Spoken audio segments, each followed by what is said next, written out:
we're recording these e-assemblies. That's not just for our purposes, but for people who were planning to attend but were not able to make it this morning. So welcome everyone. This is Club Treasurer e-assembly using a relatively new technology for training purposes. We've used this for Rio Grande Academy the past year, and it's worked really well. So let's go ahead and do introductions. Let's start with our trainer this morning, John Gordon. Hi everyone, thanks for showing up today. My name's John Gordon. I'm with the Rotary Del Sol Club in Albuquerque, and I'm also the district treasurer. Excellent. And I want to then introduce our executive secretary who just completed her secretary training, Kathy Fuller. Good morning, everyone. Kathy Fuller with Rotary Club of Alamogordo, and thank you. Good to see you guys here. Okay. And now I'll just go around, and as I see names, I'll just call. And if you see that I labeled you incorrectly, if you see the screen and there's a phone and it's you, but it's really not you, let me know and I will change it. Okay, Ed. Okay, my name is Ed Vanek, and I'm from Los Alamos and the incoming treasurer. Excellent, thank you. George? I'm George Jaramillo. I'm treasurer of House Lago Rotary and past president. Excellent, thank you. Sandra?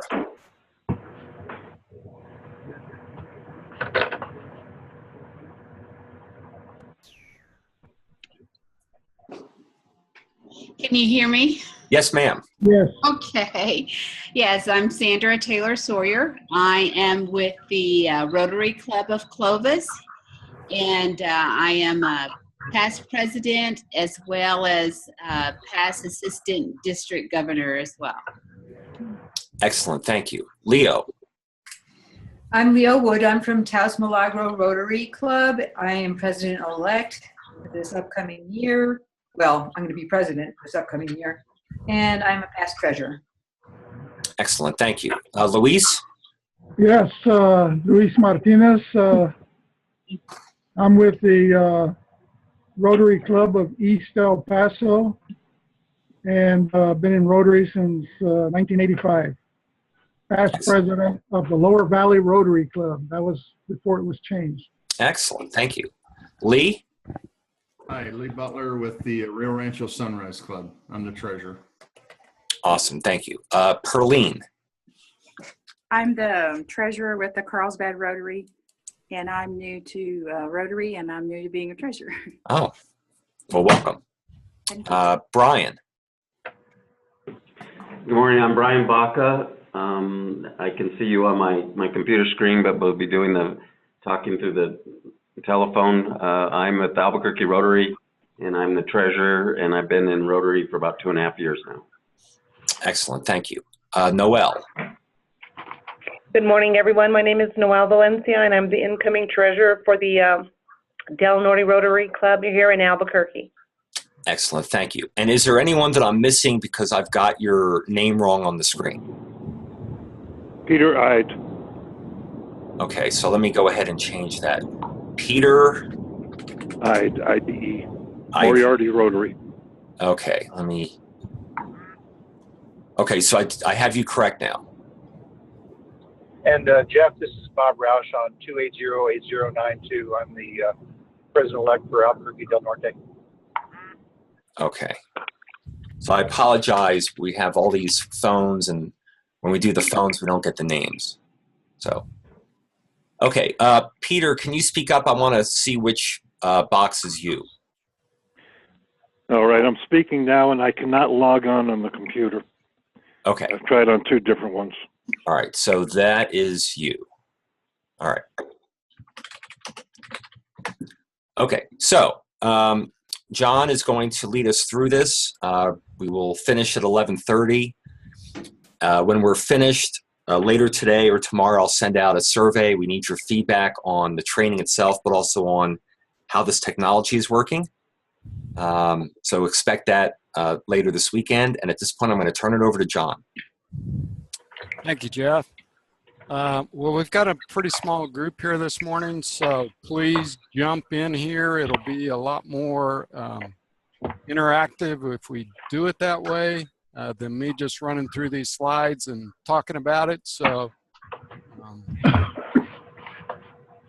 let's begin here, and thank everybody for coming this morning. We have mostly treasurers here, so some of you may have done this job before, but if not, the treasurer is a very important job and responsibility of your club. You're in charge of all the finances, and it really is an honor, but it can be a quite challenging job, as you may find out depending on the size of your club. To make some suggestions, you know, the biggest thing is most of you are probably going to use some type of software. I would highly recommend you get multiple check signers. There's nothing worse than having to track people down at your club or however you're going to pay the bills and not have enough people to sign checks. Most of you will want to set, if you're not going to use multiple signers, you probably want a dollar limit for, you know, writing those checks, doing those kinds of things. A good filing system is highly recommended. You know, however you want to do that. You know, I know our club, we just set up a monthly type file folder and keep up with it for the 12 months and handle it that way. If you're new to the position, the best way to make this work is not to reinvent the wheel. Work with your past treasurer, see what worked for them, what didn't work, you know, those kinds of issues. The meetings themselves, the weekly meetings, I know in our club we take a lot of cash in on a weekly basis, so we try to have a kind of a set form to use at those meetings. We try to stay on top of it by paying the recurring expenses weekly, like the meals, if that's how your club operates, or, you know, you may get billed monthly for those things. Good idea to have any checks ready to go before the meeting. And of course, you know, I don't know how your club operates, but if you're going to use petty cash, you want to make sure you've always got enough on hand for the meetings and things to make change, do that at the particular meetings. I know many of the bigger clubs have secretaries that kind of handle all that. That's really not a treasurer position, but you know, it's a smaller club. Seems like most of the treasurers are handling the cash and making those things work. Okay, so for reporting financial control type issues, you know, the big thing there I would say is if you're using software, you know, our club, we email all invoices out, and let's see, staying on top of your bank reconciliations, those kinds of things are really important. When you first come into the position, you probably have already talked to your previous treasurer and are working on the current year budget. The budget is a big deal. So you want to get a handle on that as soon as you can. If you haven't started on it, I would encourage you to get started with it as quickly as possible. You know, it's already mid-May and June will be here. You'll be taking over the reins before you know it. So you want to work on those things. I don't know if your club has spending limits on how much, you know, you're going to spend before you get authorization. So you want to check into some of those kinds of issues coming into the position. You know, it's your monthly board meetings, reporting. Reporting is a big deal to your club. You want to stay on top of that. You don't want to go a long period of time without giving monthly financial information. keeping up with things, staying on top of it is really the big role of the treasurer. You want to stay on top of donations and things as you track your expenses. The biggest thing I'd say is, you know, you don't want any big surprises as the treasurer. That's not good news. I know in our we had an incident a number of years ago. The treasurer got really behind. The club didn't know where things were at. Some people had to come in and clean it up. It was just not a real pleasant experience for the whole club that year. So hopefully you'll work with your board, giving them good information so that they know what they can spend and what they can't spend. You sometimes have to be the bad guy and say, look, we're over budget in these areas. The other thing on your billings, you want to be real. There again, you have to kind of be the bad guy. You're the one collecting the money. Billing it and collecting it is what makes the club run.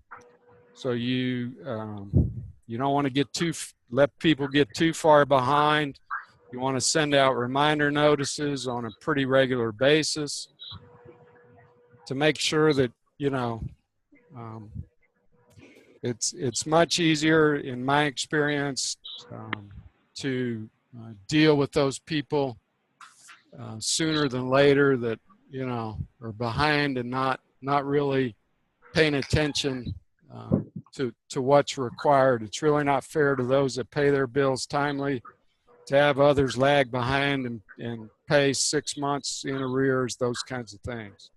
Plus, those kind of people are going to be probably problem members anyway, so you as the treasurer want to stay on top of them. Let's see here. Okay, for billings outside, you know, that you're going to see coming into your position, you're really only going to see 2 bills beyond the normal operating. You're going to see a bill from Rotary International, and that bill, as we kind of talked in the previous session, is going to come twice a year. You're going to see that bill in about July. I actually think it comes out late June, and then late December, early January, you're going to see the bill from Rotary International. You want to take care of those as soon as possible. Rotary International can revoke your charter if you don't pay that within a timely manner. So you want to watch that one. The district only bills once a year, and we bill that in July. Kathy will send that out to all the clubs. She's very good about invoicing that. And there again, we would appreciate timely payment on that. If not, you'll be hearing from Kathy in a pretty reasonable amount of time. So she will be asking you to pay that as quickly as possible. And that's what makes the district run. So we need those funds to keep our district governors moving ahead and doing things and paying expenses and those kinds of things. So really, from my experience with the treasurer, it's just staying on top of it. If you spend a little bit of time as you go, it's a lot better than I'll do it next week or next month or those kinds of issues. So it's really comes down to just being diligent, spending a little time as you go, and really it should not be that big of a job for you. A lot of the clubs, most clubs now, this is probably an older comment, but pretty much everybody's accepting credit cards these days. So you'll have probably a separate account that you're going to have to track outside of your normal bank account to keep up with that information as it comes in. The other thing is that all clubs are required to file a 990 of some type. And There's a few clubs in the district that still we're a little bit behind on, so you want to make sure that that is being taken care of, either by yourself, or if you have a CPA that's doing it for you, great. But it's a responsibility of the club to make sure that gets done. The penalties on these 990s are some of the worst. The lack of filing on these 990s is huge, the dollar amount. So you don't want to get behind on those things. So just stay on top of that. Make sure your club's got a process to get that done. We've also found over the years of some clubs operating with multiple federal ID numbers.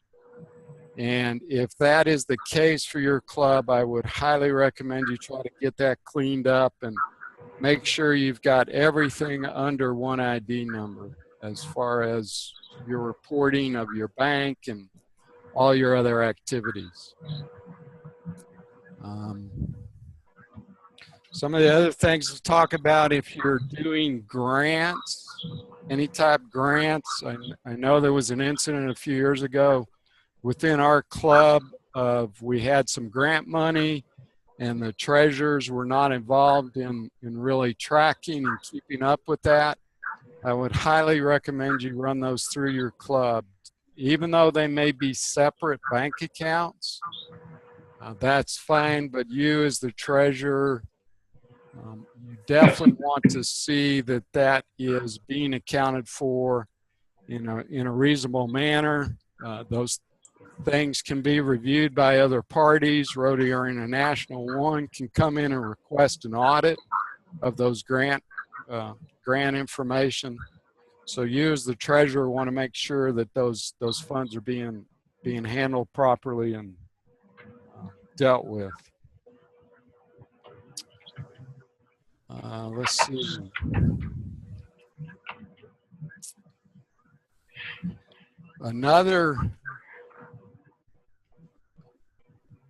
Let's see, I want to show you the treasurer manual for the district. This is another great resource, especially if you're new to this position. The treasurer's manual from Rotary International is a good resource of some items that you may not have considered in your new position. It's not very long, it's pretty short. It's got some good examples. If your club doesn't have a good reporting system, here at the end, they've got some good kind of examples of what you may want to look at for setting up your budget here at the end. Also, it's got some reporting.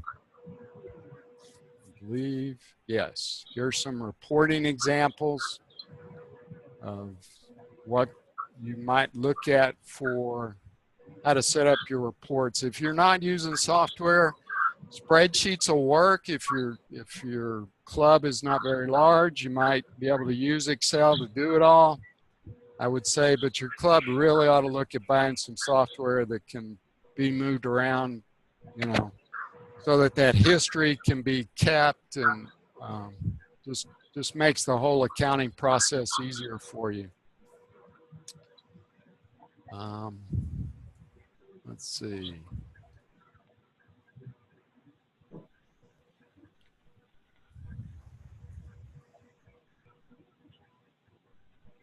So you really want to make sure your board is getting good information. You as the treasurer, that's your primary goal, is to say, okay, here's the money that's come in and here's what we can spend and that kind of thing. So it's just staying on top of that.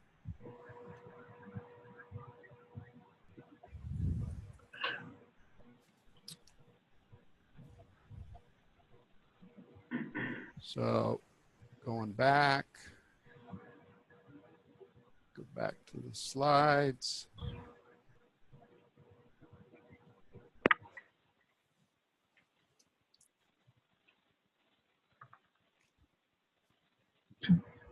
I know I ran through that pretty quick. I am more than glad to assist if your club doesn't have any set procedures or you need some control issues. One of the other things my club has done is, because we're not a huge club, is that we involve the president or somebody else in the club in kind of some of the review of this. We provide bank reconciliations and a detail of checks written just to give some additional controls. You as the treasurer don't want to put yourself in a situation of, you know, you just want good financial accounting there so that you're not in a position of, you know, where did this money go? What happened to it? The other thing you might want to consider is when you're doing events and how you're going to handle the accounting for those off-site events, especially any fundraisers. Who's going to be in charge of that? Is it the club treasurer or is somebody else collecting the money? And what kind of controls you want to put in place for those kind of events. So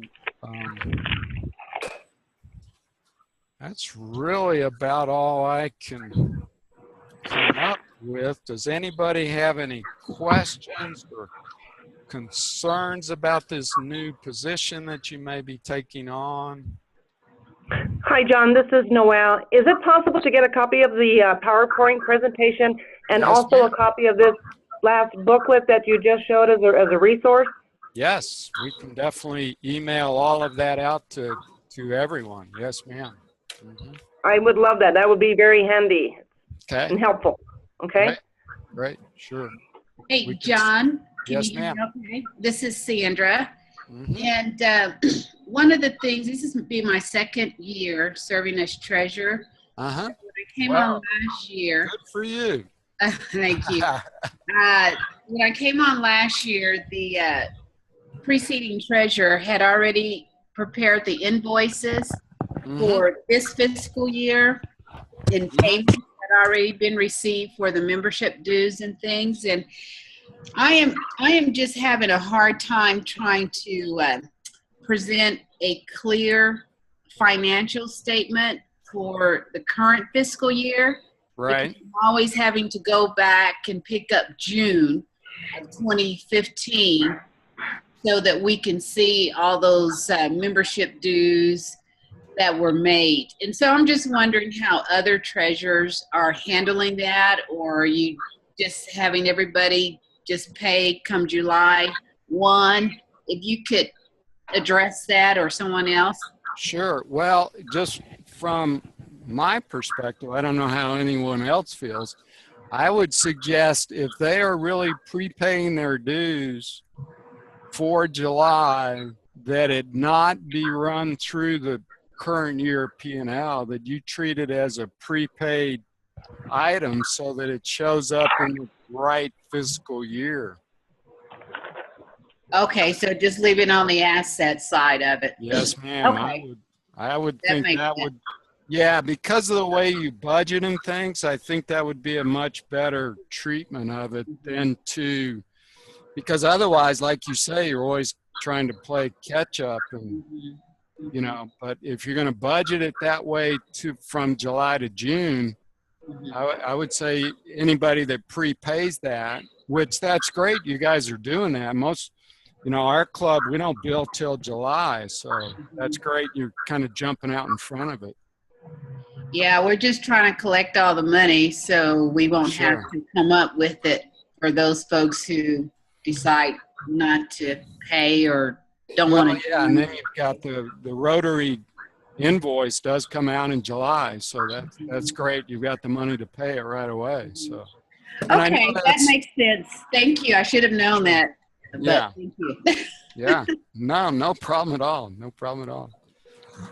John, going back to the clubs that have multiple federal IDs. Mm-hmm. So I'm assuming that does not include if a club has its own foundation. That foundation would have a different federal ID number. Is that correct? Yeah, let's just talk about that, because I know a lot of clubs are thinking about or doing a foundation. Yeah, the foundation should be a separate legal entity I know a question just came up about the status of the clubs. The club, you know, all the clubs are considered they aren't charitable organizations. So if the club wants to do some fundraising and do some charitable type things, it really needs a separate foundation.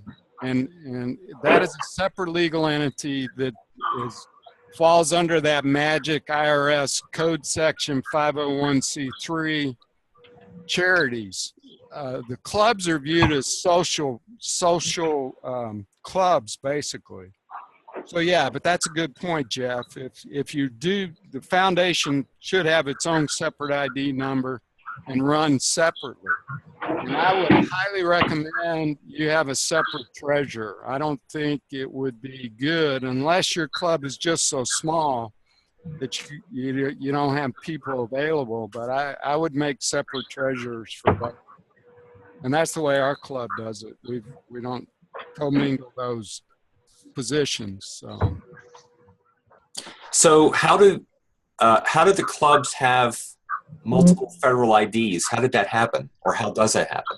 Well, it's just they've lost it. Nobody can find the original one. Bank accounts that may have been closed. I'm not real sure how exactly you end up with multiple ones, but there have been a few clubs that managed to get, and I think it's something like that. Maybe they went out and did it for some grant or something, but and they got confused about which one is which, you know. So I know there's a few clubs still dealing with that in the district. I don't think there's very many, but there's a couple that are still. Okay, what's the right ID number is what it comes down to. And basically, you can go back to your 990 because your 990s ought to have the correct ID numbers on it because that's what the IRS is going to have for that entity. John, we have a submitted question. Okay. Do we know if the amounts for RI and district are the same in 2016 or are they increasing? Need to know for budgeting purposes. Kathy, can you jump in on that? Because I think they're going to increase, aren't they, from RI?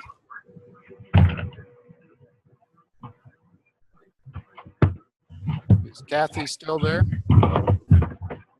Yes, I am. I just had to figure out how to unmute myself. Okay. Yes, council legislation just approved a $4 increase for the next 3 years. I heard someone say that they're going to start with a $2 increase this July and then another $2 increase in January and so forth. But I haven't seen that. I mean, that's just what I heard, but I haven't seen it in writing. So it's possible it could go up as early by $2 as early as this July per person. Okay. Okay. District dues are not changing. They are not. Thank you, John. Right. Mm-hmm. So, John, Kathy, for the RI dues, and then what will be the total amount with that $2 increase? That's a good question. I don't know that. John, do you know? I don't know because I haven't seen a bill from. Yeah. Give me a minute and I can look up our invoice from this last. I'll look up our invoice and just give you a minute, okay? Okay, thanks. Would you send that to all of us? Yes. Let me ask the group here is everybody sure their club is filing a 990? Yes. Okay. Yes. Yes. Okay. Yes, the Clovis Yes Club. Yes for Rotary Albuquerque. Yeah. Yes for Carlsbad. Great.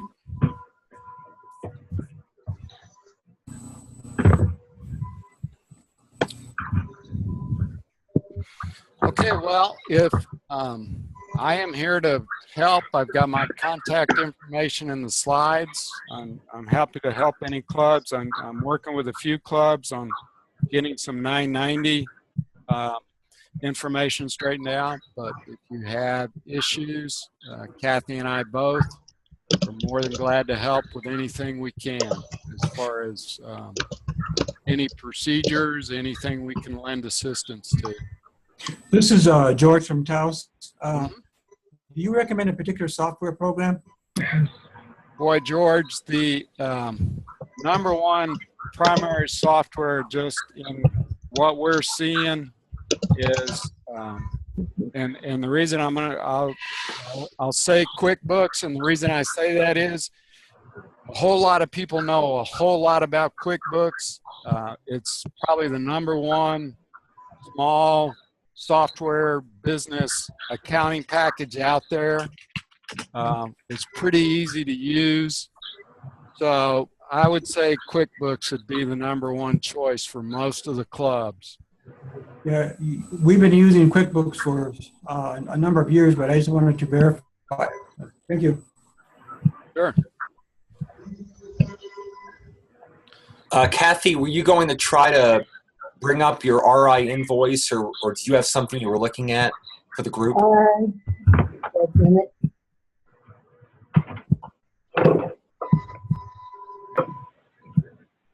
Can you hear me? Yes. Yeah, let me do a share screen here then, and I can I start screen it? Oh, okay. Do I need to stop share, Jeff? Yes. Okay. Go ahead, Kathy. Okay, so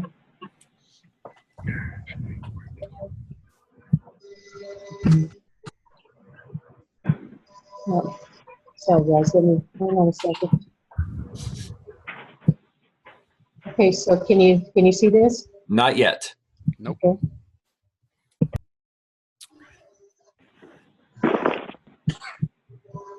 Sorry, I got too many tabs open here.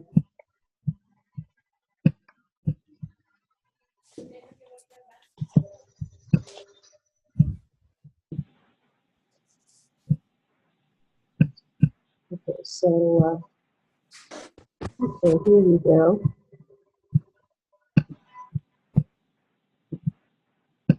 Okay, so how about now? Now you should be able to see our screen. Yes. Okay, so per capita is $27.50, and then they prorate the membership. So let's say somebody joined in May or April, then they will prorate the dues into that member. Anyway, they'll prorate the dues into that member for whatever months. Everyone's charged $1 for the Rotary magazine, and then again they prorate that. So this information right here is what you'd be looking at there. Does that help? Yes. Okay. So that would be a $2 increase over those amounts. If it does go up, then $29.50. Yeah. This is Lee Butler. Hi, Lee. Okay, I'm gonna. Hi, Kathy. I noticed. I just pulled up ours, and I see that we also, if you have liability insurance or director and officer insurance, that's added on top of what you have. So we do add that, but so just to make people aware there might be additional charges, it'd be important to look at your last invoice. And I'm sorry, which club are you with, Lee? What's that? Rio Rancho. Rio Rancho Sunrise. Cool.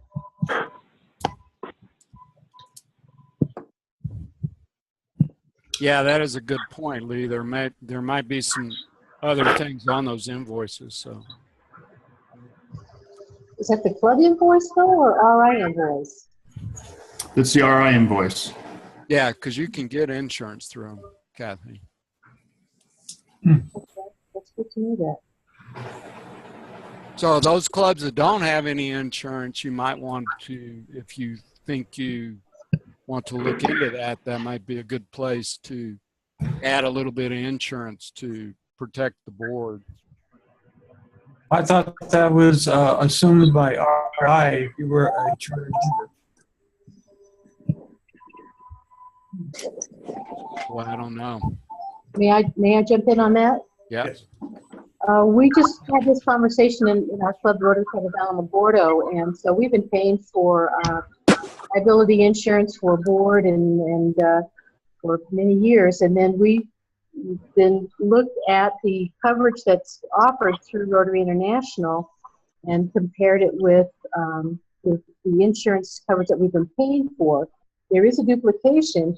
However, we still not resolved the issue about coverage, insurance coverage for our foundation. And so that remains to be seen then. So if our foundation is also covered, then we will be canceling our local coverage and just staying with the Rotary International's coverage. But so have someone in your club, your insurance agent or whatever, take a look at that. Look at the two policies and see what they say. So you're saying the Rotary International is not going to cover the foundation? We haven't determined that yet.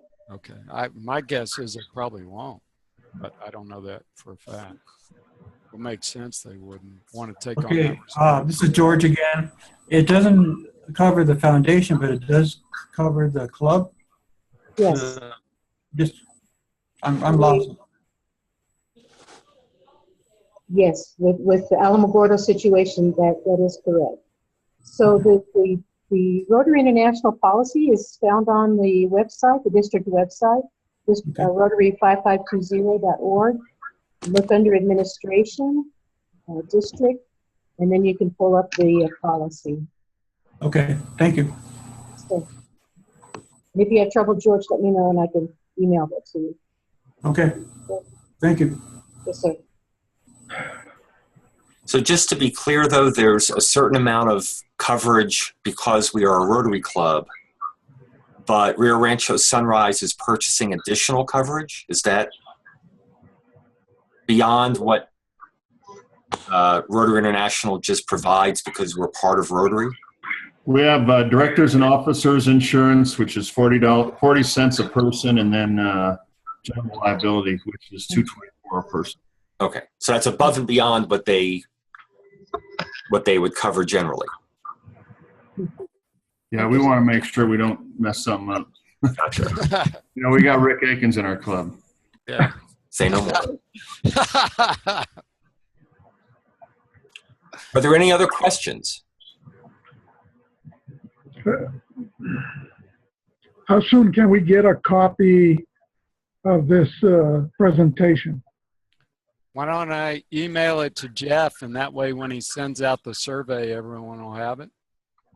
Will that work? Okay. Jeff? And that, yes, and that'll be tomorrow. Okay. Right. Can you attach it to that survey? Yes. Okay. I'll send it to you right after we get done. And the next question I have on the software, the QuickBooks, is there anywhere that the treasurer can go to get some training on that, or? Well, yeah, I mean, this is Sandra in Clovis, and with the small business development centers, there should be one hopefully close within you. They do have a QuickBooks training. Okay. They're having one here in Clovis. Our first day was just yesterday, and then we'll have the second session on May 20th. So if you look through the small business development centers, so nmsbdc.org, and I'm not a pro QuickBooks advisor yet, but I could also offer some assistance. Okay, I appreciate that. Thank you. This is George from Taos. You can also, if you're familiar with YouTube, there's several training options on YouTube. All right. You do have to be careful with the version that you have. So there's a 2010 version and there's a brand new 2016 version also. Okay. that's a good point, George, because that way you can just look at specific things maybe that you like invoicing, and there'll be little clips on just how to do pieces of it. So. And actually, there's not a big difference between 2015 and 2016. It's all cosmetic. Oh, come on, Sandra. It is. I'm serious. Upgrade every few years. Come on. No. Only upgrade maybe every 4 years. Don't do every year. And I would stretch it to 4 years if you don't have employees. Yeah, if you don't have payroll. Yep. So if I can just interject for a second, some of you may have found that there is a chat option on the bottom of your Zoom screen, and Sandra has just chatted and included her name and phone number for those who wanted to get in touch with her, just open up your chat window and you'll see that that phone number. Okay. Got it. Any other questions? All right, great. Got If done. not, we greatly appreciate it. Hope you have a great rest of your day, and I will be sending out the survey and the PowerPoint tomorrow. If there are no other questions, we really appreciate it. We do need some feedback on how this technology worked, as well as the training. And with that, have a great rest of your weekend. All right. You good. too. Thank you. You too. Thank Happy you. Mother's Day to all the mothers. Yes. Thank you. Thanks, John.